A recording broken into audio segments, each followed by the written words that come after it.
Built to Last with Josh Cline. Today, our guest, James Hampton, Pinnacle Roofs Plus. James, thank you for coming in. Really appreciate it. Yeah. So our podcast is really designed around educating homeowners on, who's the right people to hire, when to know to hire, right? So, and we've gotten to know each other over the last couple of years, and got a lot of respect for the business that you've built and the way you've done it. So, if you wouldn't mind, just tell us a little bit about what got you into roofing. Sure. Well, I've been a general contractor. This is my 25th year, and I used to build houses. And when you build houses, it's a long process. 6 months, 9 months, maybe even a year. You've taken all the risk, and you're the last person to get paid. So I decided to switch paths and go a different direction and get into a business where I could do most jobs in 1 or 2 days and get paid. Yeah. That certainly helps your cash flow a lot better. Yeah, I bet. Yeah. We picked roofing specifically just because at that time it wasn't a crowded field. And in Middle Tennessee, Mother Nature has a way of providing a steady amount of work for us local folks who are willing to get out there and hustle a little bit. Yeah. So, and certainly with we had storms last night. You know, you can have them all the time. And our phone's ringing consistently. So we'll get spring storms, and then when hurricane season happens, believe it or not, we'll get some remnants from that. Something that hits Louisiana or even Houston, the straight line winds can get up into Middle Tennessee and create havoc for a lot of homeowners. Yeah, that's very true. It's funny, I was talking to a buddy of mine who lives in Missouri, and they just got that huge hailstorm, and he sent me pictures of their baseball size pieces of hail. And my response, literally because of our conversation, was everybody's getting new roofs over there. Right. Because you get certain states, Missouri, Colorado, Texas, Oklahoma, they'll get those big hailstorms. Not too long ago, a few years back, Bowling Green, Kentucky, got really beat down with some big hailstones, breaking car windows and mashing down cars. But I've been doing this for a long time in Middle Tennessee and never really seen anything that big. Yeah, no, and we're thankful. I'm thankful that we don't have to see that. I know it'd be great, do some good business for both of us. I like the storms. I don't want anybody to get hurt. That's right. But I do like the storms. Yeah, they help us make income, and it's what we're here to do. So, tell us some of the things that homeowners should be on the lookout for, during hurricane season, to maybe prepare for or be ahead of the game so they have less chance of having a roof issue. There's really not a lot you can do to prepare. The average homeowner is not going to be able to, but it's important through the course of the year, and not just before the storms, to take a look at things. Very few people are going to do this, but you should get out a couple times a year when it's raining and walk around your house, take an umbrella, of course, and see how the water's coming down your downspouts on your gutters. Yeah, that's right. Do you have water coming over the gutters and coming down the wall of your siding or your brick? Take a look at your flashings and all of those things, and you can detect small problems before they can become big problems just by noticing that. And then once you notice it, call somebody that can help you. Some people are do-it-yourselfers, and I get that. If you're a certain age, young age, and you've had a history of climbing on ladders and doing things like that, sure, give it a shot. If you're 60-something and you've never climbed a ladder except maybe to change a light bulb in your living room, I wouldn't recommend you getting on your roof and checking to see how your gutters are looking from the inside. Yeah. But just doing little things like that. All your problems go away if you can get water to go away from your house. Water is one of those tricky things, but it's really not. Water flows downhill and it follows the path of least resistance. However, in the insurance world, water claims are the number one claim over fire, over earthquake, over anything that's water claims. That's the number one nemesis for insurance companies. So you got to be smart, you got to be proactive, and just make sure that water's flowing away from your house the way it's supposed to. Yeah, and it's interesting, and I'm glad you brought up the insurance, because that's something I definitely want to highlight a little bit, because we talk about this. I hear you talk about this quite often, and some of the insurance companies don't have your back or aren't on your side, without being too coy, the way they say they are. So what's some things homeowners need to know about their insurance policy to make sure they're covered when they run into these things? I always recommend, if you're going to shop for insurance, you shop with a company that's a broker. And what I mean by broker is someone who has multiple options for you. 80% of us can fit in a box and go with any carrier, but a few of us, we need something extra, whether it's a boat, they may not cover it. If you're fortunate enough, you've got an airplane. I'm not talking about a jet, but it's a small plane that you like to fly around in. You can find a broker that can have a company that can serve all your needs, and you can kind of bundle everything up and get a better deal. They put conditions in the policies. Some insurance companies won't offer, for example, code upgrades. And building codes change periodically. One of the things is like drip edge, for example. You want to put drip edge. Some municipalities and counties want you to do ice and water around the entirety of the house and not just down the valleys. So if you don't get the code upgrades in the policy, then that means you need to pay for them out of pocket. And that's not fair. There are other companies out there. You got two different types of claims. You have what's called actual cash value, which that's the value of your roof right now as it sits there. Okay. And if it was put on 15 years ago, prices have gone up exponentially since then. And then the overwhelming majority of people have replacement cost value. And that means what that roof cost today is what the insurance company is going to pay you less your deductible. So focus on replacement cost. Okay, very good. You really do. With code upgrades. Okay. Yeah, and I've got to check mine now. I don't know if I have code upgrades. You got me questioning my insurance. So that's awesome. And there's so many different types of roofs out there, right? EPMD, TPO, metal, shingles. You guys kind of do it all, right? We do it all. The overwhelming majority of residential houses are shingles. There's different types of shingles, certainly various manufacturers, but something that we've all gotten away from is the old 3-tab shingle, which basically offered a 70-mile-per-hour wind warranty. So anything over 70 miles an hour, which we get 2 or 3 times a year in Nashville, can start plucking those shingles off. You don't see them much anymore just because everybody's gone with what's either called a dimensional shingle or an architectural shingle, but it's the exact same thing. And it's just a laminated shingle that's thicker, weighs a lot more, sits on your roof, and can take winds up to 130 miles an hour. All that goes as long as it's installed properly. You got to read the manufacturer's instructions and make sure you've got 5 nails where the nails are supposed to go. And it's funny, like every shingle has a little line on it, right? Yes. And they can be high nailed or low nailed, and it makes a big difference. We go call on customers that have had a roof for 3 years, can't get their original contractor to come back out, and we go and look at it, and they've got shingles missing, but it wasn't installed correctly. And they're like, well, I want to file an insurance claim. Well, we can file one. However, if the adjuster knows what he's looking for, and they do, he's going to say that it wasn't installed properly. Hi, I'm James Hampton, veteran owner of Pinnacle Roofs Plus. We focus on Davidson County and the counties that surround it. So if you know someone who lives under a roof, works under a roof, or even plays under a roof, you know someone that I might be able to help. It could be one of those really steep roofs that no one really likes getting on. It can be a flat roof, and certainly anything in between. With all different types of roofing applications, we truly are a one-stop shop. So please consider Pinnacle Roofs Plus. You can find us on Facebook at pinnacleroofsplus.com.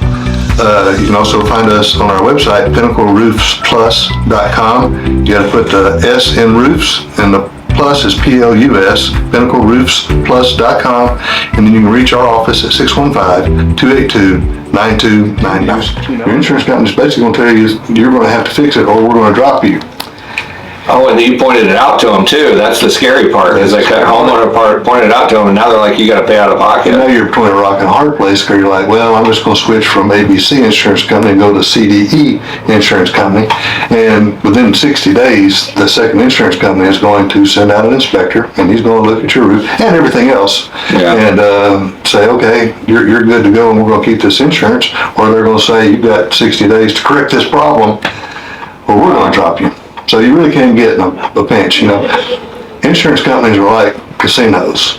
They're going to pay out, but they're not going to lose money. That's a great analogy. Yeah, and they're getting tougher and tougher to do with, simply because of all the large losses we've had. Think about the wildfires out in California. Well, the same companies that insure out in California, they insure here too. So it's just all one big pool, and when they're losing money, no matter where it is, they're going to make up for it.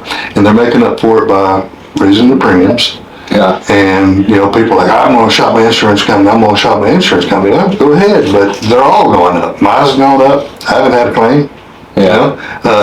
But it's going up for home, auto, personal umbrellas, they're all going up. Just because you're having such catastrophic events that's really hurting them. And, the trades in general, right? So, I have conversations with customers pretty regularly. In general, the trades are going up. Like, our businesses are having to go up because of overall costs and everything else. We are in a bit of an inflation, and so it makes it harder for consumers, right? Specifically when they get into that bind of, hey, I've got to get a roof on my house, or I'm not going to have insurance, and then my mortgage company's going to come after me for not having insurance, and all those crazy things that can happen. So, it's good to have somebody that knows what they're talking about, knows what they're doing up there. How often would you recommend people have roof inspections, or should they have roof inspections? Or at least once a year. Okay. Have somebody come out. It can be as detailed as you want it to be, or just give me a general drive-by, fly over with a drone or something like that. Let me know. More and more companies are starting to do it for a fee. But it doesn't have to be expensive. We'll do it for a fee once or twice a year. But when Mother Nature calls or something happens, and you call us to replace your roof, what you paid us to come out and inspect it over the last year, 2 or 3 years, we'll knock that off. Oh, that's great. Of the cost of the replacement. So they get the peace of mind and knowing their roof's good, and then if something catastrophic happens, all they invested gets right back to them. At that point, you've gotten your inspections for free because you're getting that credit on the bill. If nothing happens over the course of the time you own that home, then keep the money. Sure. Yeah, and as you should if you're spending your time out there and using the technology. So I'd love to get into that. So you in the last couple of years, you upgraded your technology game. It's unbelievable.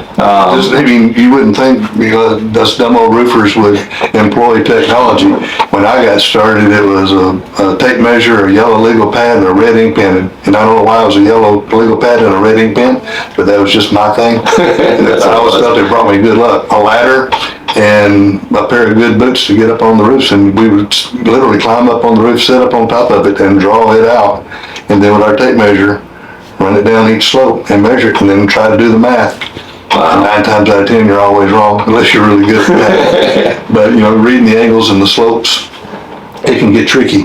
Now the first company that came out was a company called Eagle View, and they do aerial inspections, and I've bought so many Eagle Views over the years now, I can get mine usually within 2 hours after I've ordered it.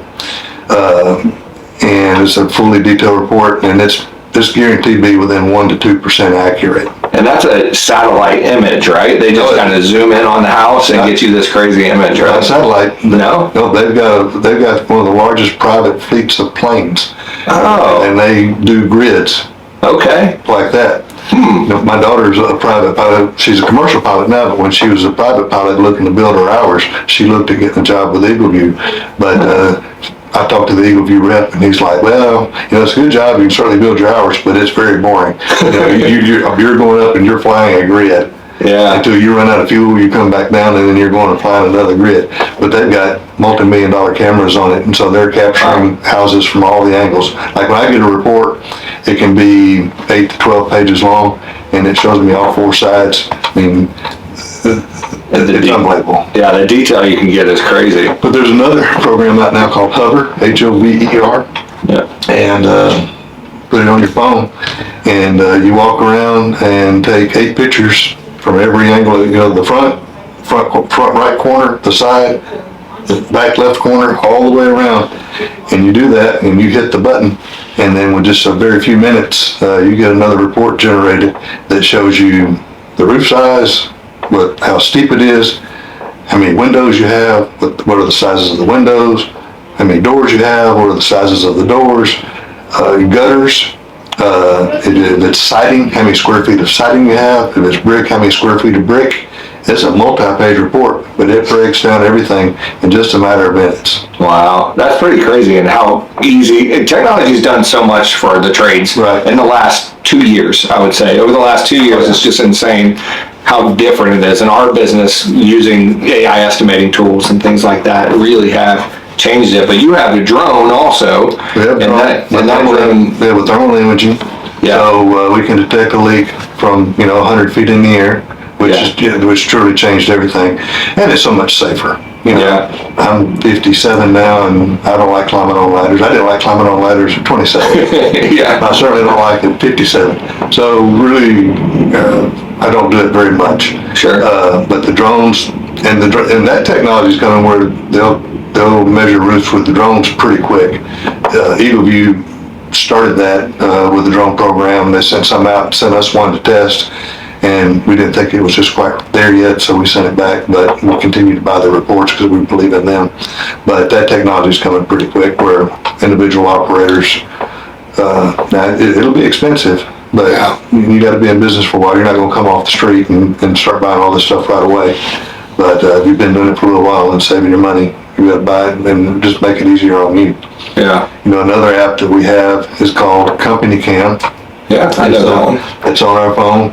And so when we put the jobs in our customer software, it automatically populates the company cam. So when I pull up to a house, I open the app and I take a picture of the mailbox, take a picture of the front of the house, and then we just start taking pictures of damages and timestamps it. So it'd be April 29th, 2026 at 12:03 p.m.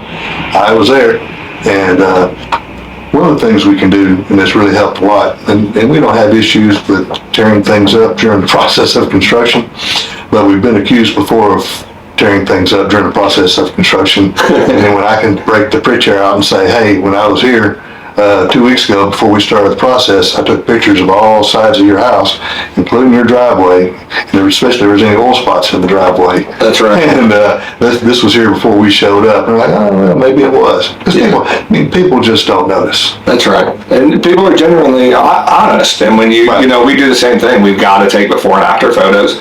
And it's to be able to supply the customer with, hey, here's the wow result, right? So here's the result that we were able to do. But it is also a tool these days to make sure that we are covered as contractors and in the trades at the end of the day. So we're going to make mistakes. That's right. That happens. Yep. And what separates the good companies from the bad companies is what do you do when the mistakes are made? That's right. I'm a firm believer, as you know. Yeah. And we're going to take care of it. When we put a roof on someone's house, instantly I'll get judged on 3 things. No leaks after the first few rains. Sure. What do the rose bushes and the other bushes look like in the landscaping? And are the nails in my driveway and sidewalk? Yeah. If I can solve those 3 problems, I'm the greatest roofer in the world. And it's crazy how many people can't, right? So when you hear about it. One time, an old guy, I say old, climbed the roof while I was up there doing my inspection. And the next thing I know, somebody's walking up behind me, and I'm like, where did you come from? He's like, I came up your ladder. I'm like, what are you doing? He's like, I'm looking to see what you did. I'm like, okay. I said, you're the first person to ever do it. And there's never been one since. Wow. And but most people aren't going to do that. Yeah. So they're going to trust us. We can send. Usually when we send our warranty paperwork, we send a link with that company cam on it so they can see the pictures. It's good, and to have that documentation, customers appreciate that value. I think most of the people watching would appreciate the value of how you get all this information and you share it, right? That's the whole point. But we're fortunate. My lead installer has been with me from day one. Wow. And he's got a memory like nothing else. He can remember the houses. Yeah. And if we go back and fix it, we'll just go back and fix it. We give a 5-year warranty. But if it's over 5 years, we'll fix that too. Yeah. Unless you got to put something on paper. Unless it's something that Mother Nature did. Yeah. Used to, when I started doing this, everybody gave a 1-year warranty. Then everybody wanted to jump up to a 3-year warranty, then 5, then 10, then a lifetime. But the dirty little secret that most guys like me won't tell you, if it doesn't happen in the first 3 years, it's probably not going to happen, and it's not a labor warranty. Yeah, issue. you're right. And and roofs is different. Handyman work, the stuff that we love to do, if it doesn't happen within the first year, it's not going to happen, or something's changed. You're absolutely right. So when homeowners, if they, heaven forbid, they have an instance where there's a tree or something fell on the roof and they need a replacement or hail or whatever it is, need to hire somebody. What are some of the things that they need to avoid, and then some of the things they really should look for in a roofer? Well, first of all, you want to deal with a roofer that's been in business for a while.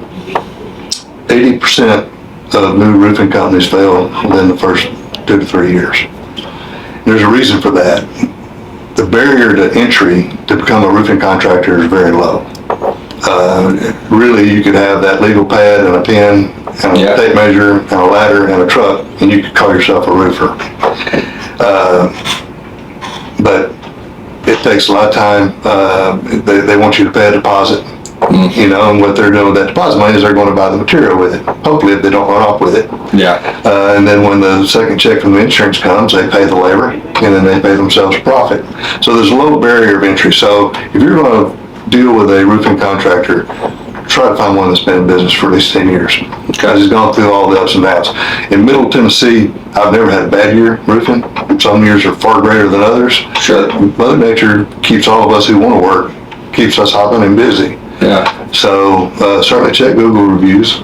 I was bad at that at first because I never asked for them. And now when you ask for them, people can be as happy as they are, and still a third of them maybe give you a review if you ask for it. That's right. So you want to stay away. Another part of the technology that we didn't talk about,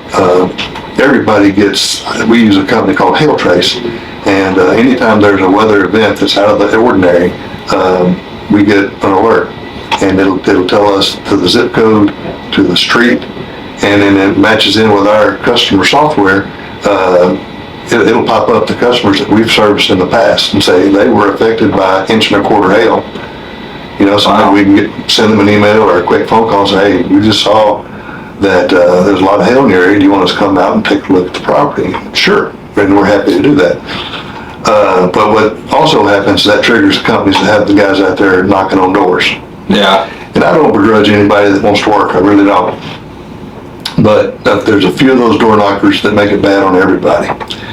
And I've talked to a few of them, and their goal is to go out and knock on 100 doors a day, get permission to get on 10 roofs, and they're going to tell all 10 homeowners, you got enough here to file a claim. And then they'll want to fight it out with the insurance company to see if they can get it paid for or not.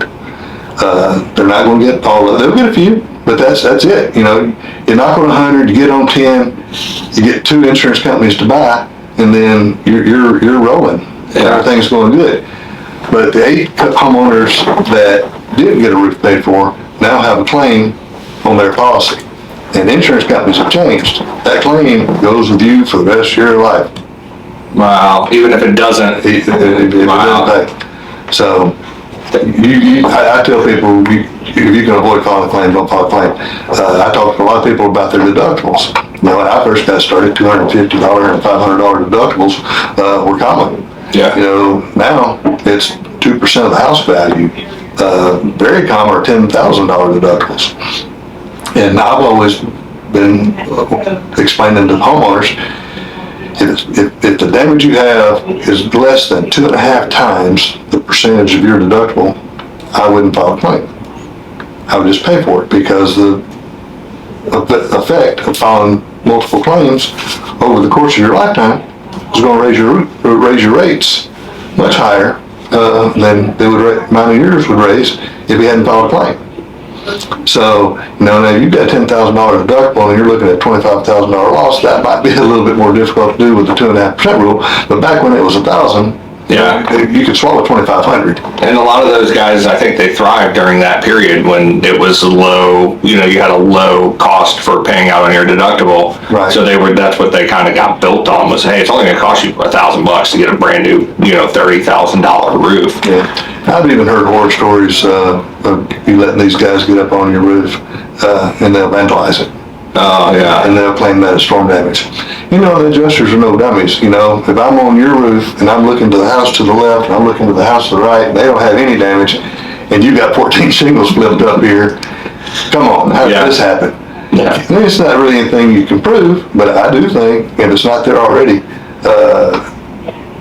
Perplexity or ChatGPT, I think you'd be able to take a picture and AI will tell you if that damage was man-made. Yeah, you're not wrong. Or if it's coming from Mother Nature. Yeah, it's pretty wild. So if your roofer shows up with a golf ball in his pocket, you should probably avoid him, right?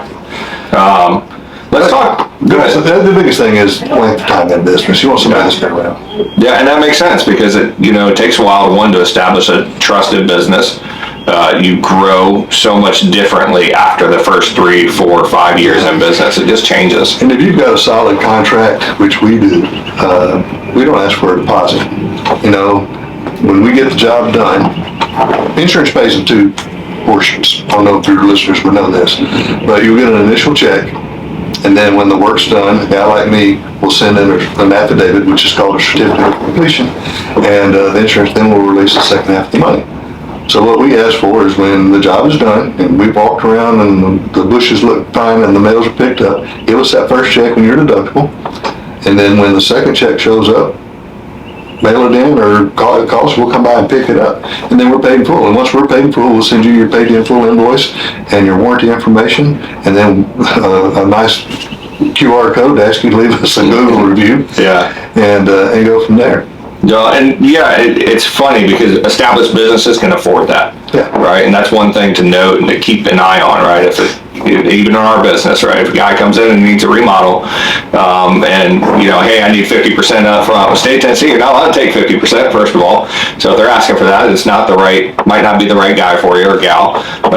So be careful of those things of, people that can't afford to do the jobs before they get paid. Most of these door knockers are working for companies that are less than 2 years old. Yeah.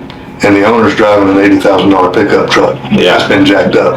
Yeah. So and he's on an SBA and not worried about it. He's not spending his money reinvesting into the company and trying to grow his business. He's trying to look good in front of his friends. That's right. And I'm speaking with a broad brush here. That's certainly not everybody, but no, it's I've seen it more often. Yeah, you have, and specifically in your industry. We see, as a handyman, we're in all of the industries, right? We're kind of across the board, so we see them all. And I've had the guys knocking on the door in my neighborhood, and it's funny when I got a roofer, I'm good. Yeah. But it's free inspection. I'm good.